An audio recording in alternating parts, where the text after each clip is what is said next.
Welcome to EPG Pathshala. My name is Ananya Bhattacharjee. I am an independent researcher and a teacher. Today we are going to do a module from the paper titled Women, Conflict and Militarization. Module 26 is about a review of female involvement in terrorism. We will be studying in detail the People's Will, the Black Widow, LTTE, Black September, and some contemporary examples of terrorism. This module will basically deal with the history of female involvement in terrorist activities, and it will also look at the various ways in which they have carried out different terrorist acts. The involvement of women in terrorism has been documented as early as the 18th century. Since then, women have carried out various terrorist activities in different militant organizations. Women from Afghanistan, Sri Lanka, Colombia, El Salvador, India, Zimbabwe, and many more have participated in terrorism. This shows that women have been participating from different geographical locations and they are not restricted in terms of place. It has been estimated that women terrorists occupy some 10% to 30% of the total population in almost every organization, and in the last decade have taken part in some 38 domestic or global militant activities. Thus, one can understand from the statistics that it is not possible to neglect participation of women owing to the huge numbers and their constant presence. First, let us look at the organization called the People's Will. The first evidence of women's involvement in any terrorist activity was the assassination of Alexander II of Russia in 1881.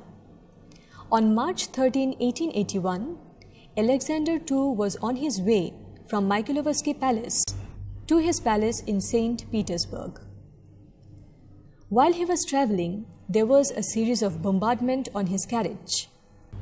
It was an attack launched by a radical group called Narodnaya Volya, also famously known as the People's Will.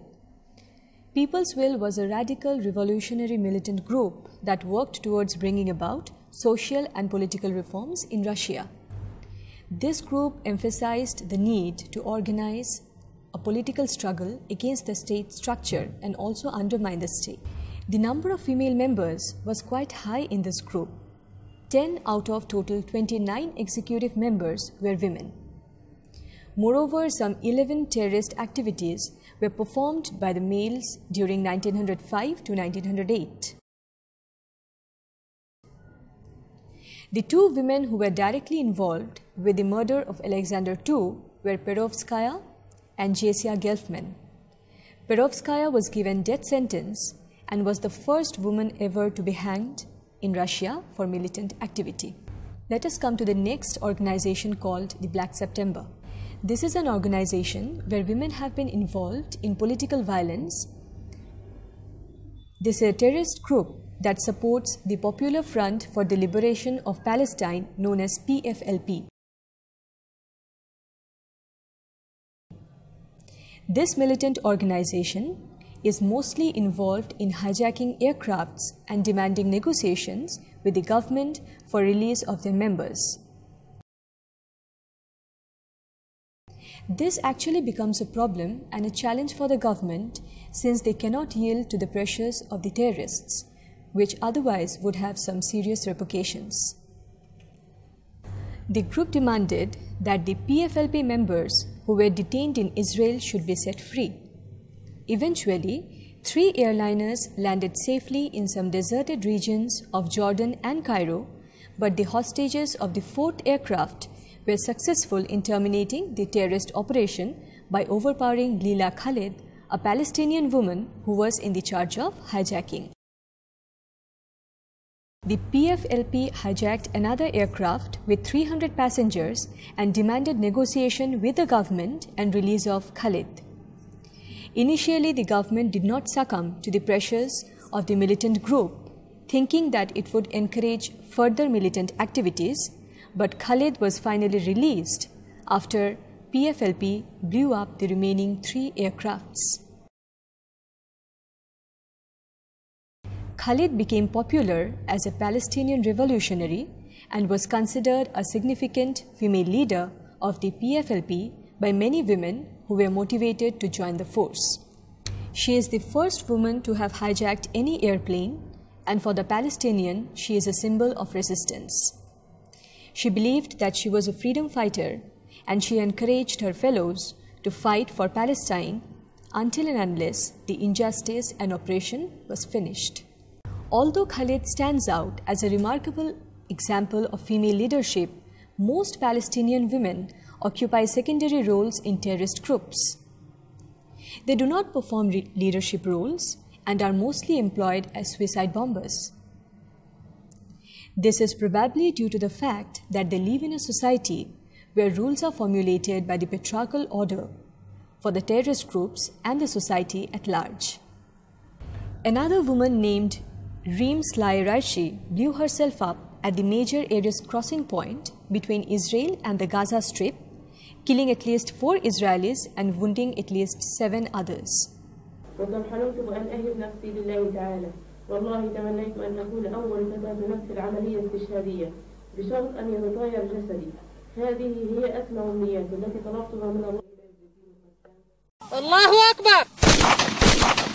Militants training among the sand dunes of Gaza.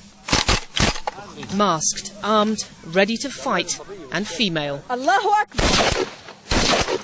Training alongside men, they're calling for more Palestinian women to join Gaza's militant groups in the fight against their sworn enemy, the State of Israel. We are given rare access to some of these women. These 4 belong to the Salahuddin Brigades, one of the many militant groups in Gaza. Sitting beside a table of guns, rocket-propelled grenades and mines, the scene is carefully choreographed and the message is clear. This woman says the Salahuddin Brigades trained me how to use weapons, how to shoot and deactivate mines. She says, I am trained and ready to be a suicide bomber against Israeli soldiers. Jewellery on one hand, a hand grenade in the other. These women say they are ready to fight Israel in any future war, a prospect considered possible by both sides as cross-border violence has increased in recent weeks. Many in Gaza see them as freedom fighters, but they are reviled as terrorists by Israel and many Western countries. A second woman tells me she wants to fight Israel and is ready to die for her cause. This incident has been considered as one of the deadliest terrorist attacks carried out by any woman worldwide. We come to the next terrorist organization called the Black Widows.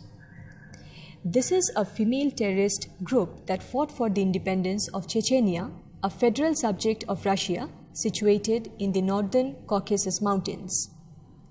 It is generally regarded as an organization that mostly comprises of widows and relatives of people killed by the military of Russia in Chechnya.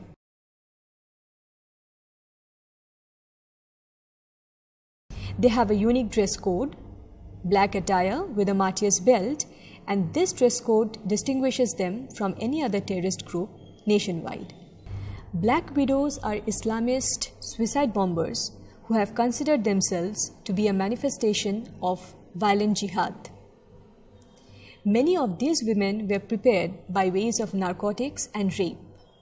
Some of the pregnant women also were involved in many terrorist activities. The 2 first Black Widows that were involved in any terrorist act are namely Khava Barayeva and Luisa Magmadova. They ran a truck into the headquarters of a Russian special force in a village in Chechnya. These 2 women were the first suicide bombers employed in the revolution in Chechnya. The next terrorist group that we are discussing is the Liberation Tigers of Tamil Eelam, also famously known as the LTTE. This is a terrorist organization that supports the idea of creating a separate Tamil state on the island of Sri Lanka in order to stop the perpetration of the violence of human rights and foster a sense of equality for the people of Tamil.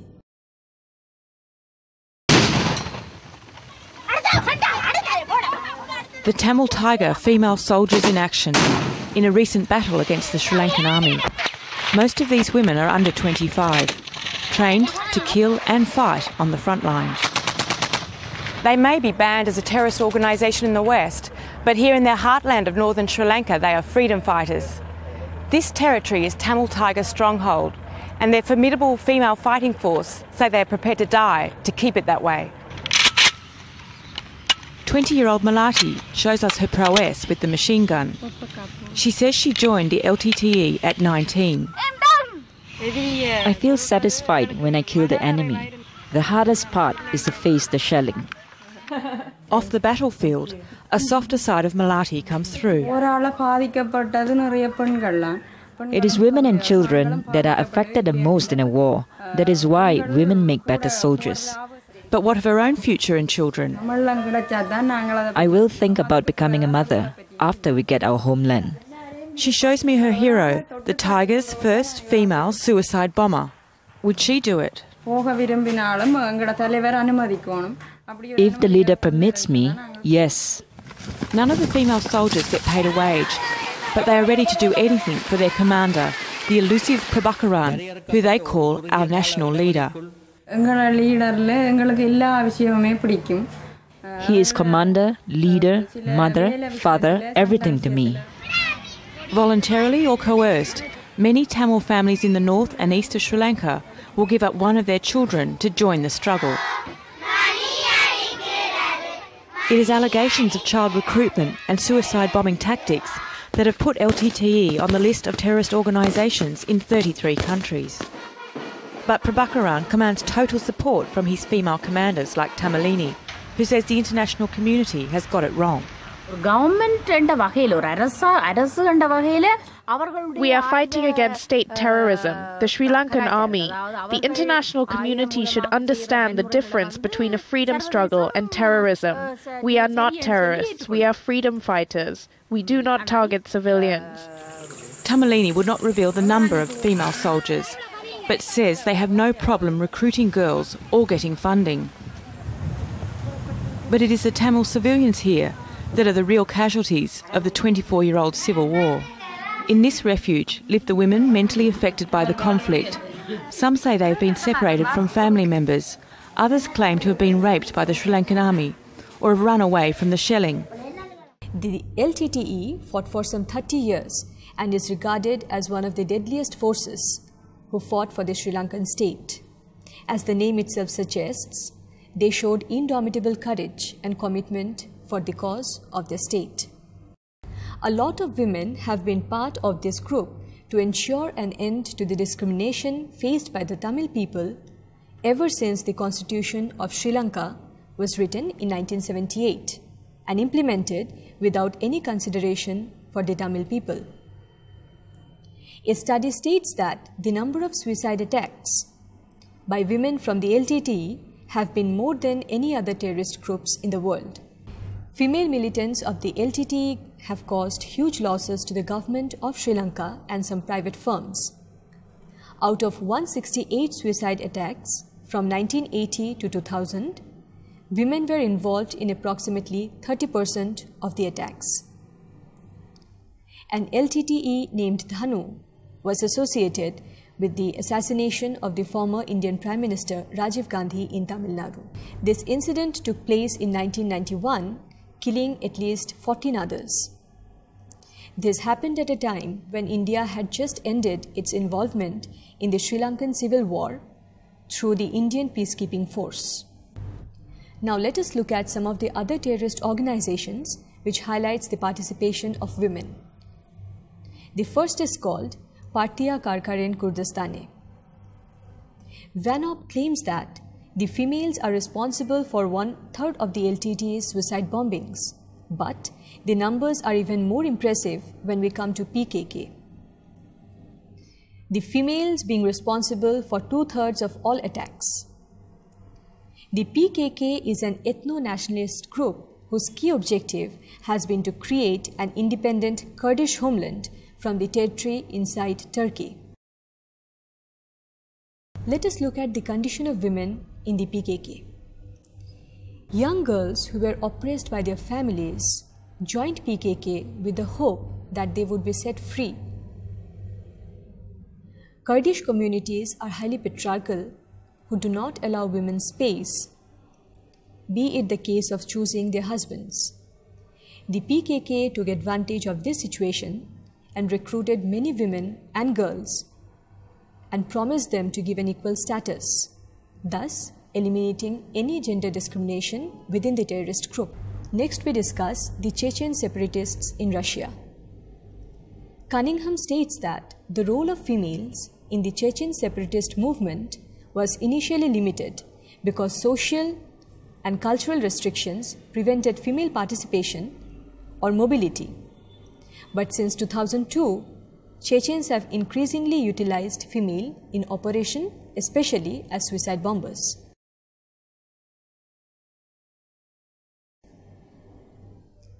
However, the discrimination still continues, since women are deployed only as suicide bombers and we do not see them participating in active combatant roles. We're taken to a secret location where a woman greets us.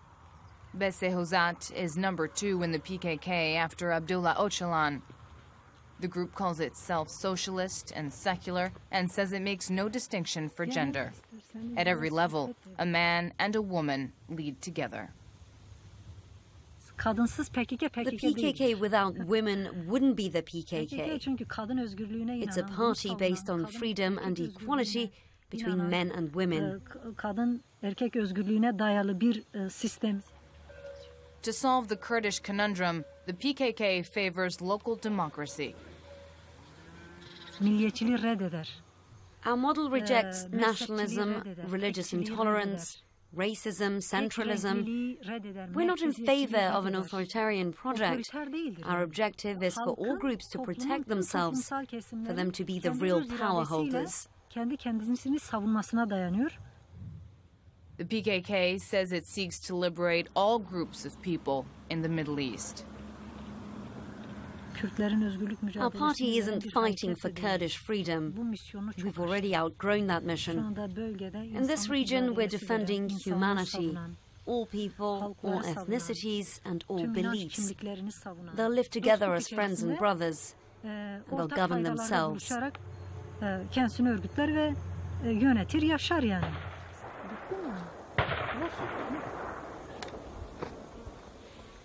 What was that, comrade? We should go.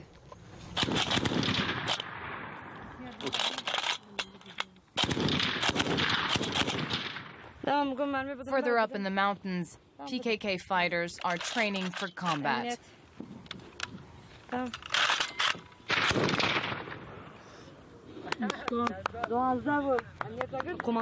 We're in commando training and physical training. If there's an attack, we'll be ready. They're gearing up to fight on 2 fronts. In Turkey, against the Turkish army, but also in Iraq, against the Islamic State group. They accuse Ankara of being allied with the jihadists. Erdogan's party is the one that helped the Islamic State group the most. In fact, the press published documents that prove it. Turkey sends weapons and logistics to the Islamic State group. We all know this government has helped them.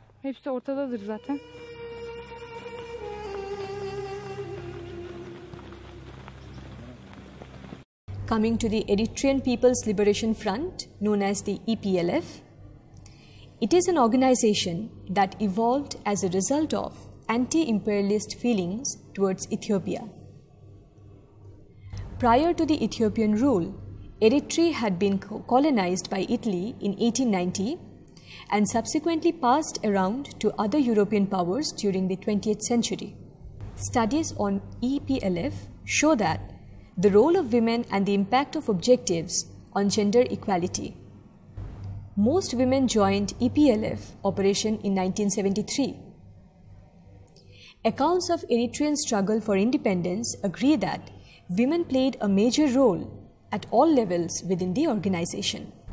Women not only fought for the independence of Eritrea, but also tried to struggle hard against eradicating the discrimination that existed.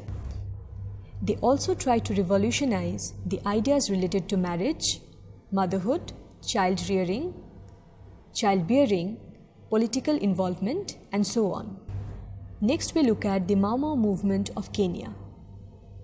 The Mau Mau movement of Kenya took place during 1952 to 1960. It was one of the most violent struggles of Kenya against the British. Although a lot has been researched on the Mau Mau movement, but most of the accounts are written by male. The memoirs written by men usually neglect the experiences of women from the main event. Many night raids were organized by the British Army and the Kenyan police to find the people of Mau Mau. The Kamiti detainees were strong and rebellious women, and rehabilitating them was a very difficult task.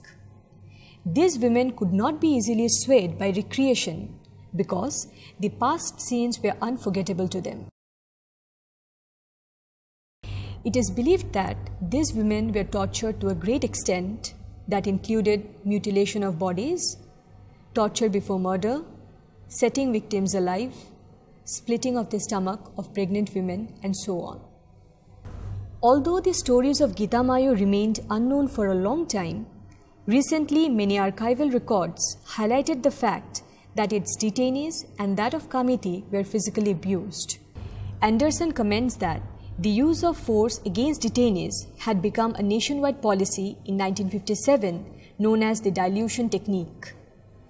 Many changes that took place in the policy of rehabilitation in Gita Mayo due to the introduction of this technique. Let us look at some of the contemporary examples of female involvement in terrorism. A new trend has been witnessed in recruiting female terrorists since women are less suspected by the security forces of the country. In some cases, pregnant women are employed to execute terrorist operations. This shows that women's involvement in terrorism is both voluntary and forced. The trend of engaging pregnant women is seen in most of the other terrorist organizations as well, because doing this ensures the successful operation without even noticing by the military forces. The Al-Qaeda has been spreading the war of terror by involving women in various violent and lethal attacks. It recruits women and employs them to carry out various suicide attacks. Sometimes, women work in groups and target double or multiple suicide attacks. However, the role of women are seen to vary from place to place depending on the outlook of the terrorist organizations, where sometimes they are seen as active or passive agents. In 2008, 2 women were involved in suicidal bombings in the market in Baghdad, while a triple suicide attack was made to kill the Shia pilgrims in Baghdad that resulted in the death of 25 people. A Western European named Muriel de Gog, a suicide bomber, was recruited to blow up a US Army squad in Mosul. The origins of Al-Qaeda can be traced in the Soviet war in Afghanistan during 1979 to 1989. The male combats from Islamic countries called Mujahideen joined in Afghanistan to attack the Soviets. Al-Qaeda's central power is exercised from Pakistan and Afghanistan, and its networks include territories of Maghreb, Iraq, Indonesia, Somalia, the Arabian Peninsula, and Southeast Asia. Al-Qaeda also has its networks in other parts of the world, including Europe. It is seen that Afghanistan, under the Taliban influence, usually prefers women to work within the domestic space, and they try to maintain a strict physical distance.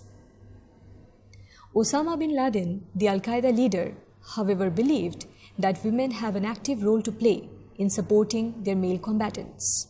Besides influencing the male fighters of jihad, women perform domestic responsibilities and provide material support. An Al-Qaeda publication from Egypt states, and I quote, it called for women to support the Mujahideen in their missions, but only in terms of cooking and providing material support.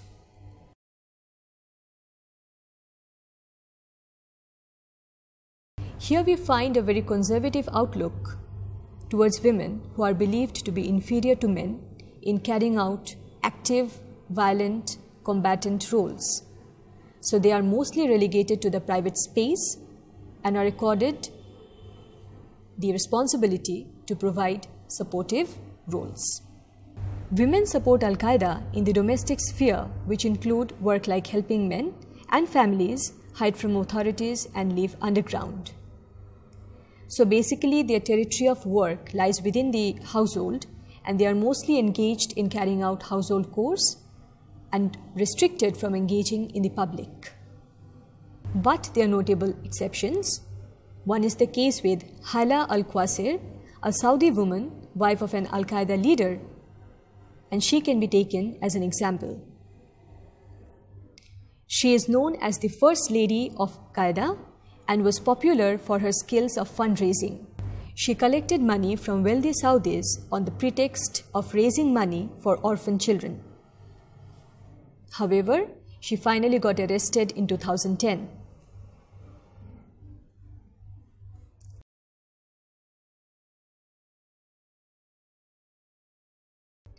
The Al-Qaeda women have been playing an active role using false names and spreading terrorism with the help of internet. Bin Naj, a Saudi woman, has spread ideology through her online presence. Naj, I quote, was the media chief of Al-Qaeda in Saudi Kingdom. She operated more than 800 online clubs and blogs to promote the extremist ideology. She uploaded the extremist websites with audios and video recordings and official statements of Al-Qaeda. Similarly, Malika El Araud in Belgium instigated people to work towards jihad. Women therefore become an important agency through which ideologies of terrorist groups are spread, and people are easily influenced when a woman speaks for her cause. Although Al-Qaeda rejects women's participation in violent political activities, but women have been involved in a number of operations associated with terrorism and therefore have agency to speak and work both within and outside the domestic space.